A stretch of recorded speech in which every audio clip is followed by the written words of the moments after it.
Good day, my name is Cradell Frenek. I'm the CEO of the Institute of Internal Auditors in South Africa. In the last few years, the Institute has embarked on a journey to ensure the professionalization of internal audit.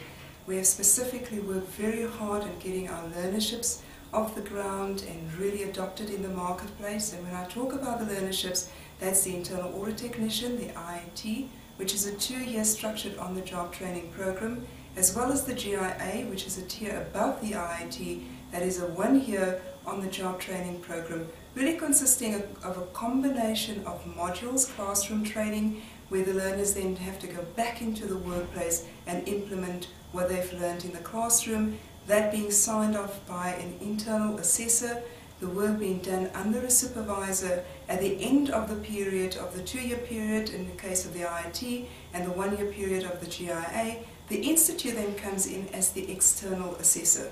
If the learner is assessed as being competent, we then give that person the qualification and they can use the designation, either IAT or GIA, behind their name. We have embarked on a 2-phase process. The first phase is the recommended route, and I'll explain that now. The second phase being the compulsory route. Recommended in terms of entry requirement into the CIA.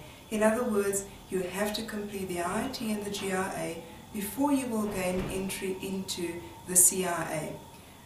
The first few years we've literally said this is the recommended route of the Institute, but at some point that needed to become a compulsory entry requirement into the CIA. The board has now made a decision, and we've now got a date at which point it will become compulsory for you to either go through the IAT and GIA, or if you have the necessary experience, be assessed as competent against those qualifications before you will be allowed entry into the CIA program. That date that the board is ready to announce is the 1st of January 2014. We really believe that this is very important for the profession because we need to ensure that our CIAs are completely able to meet the expectations of the market. And we really believe that South Africa is setting we're really setting a great example for the rest of the world. This is a first in the world, and I'm very proud of the South African board for having made this decision. Thank you.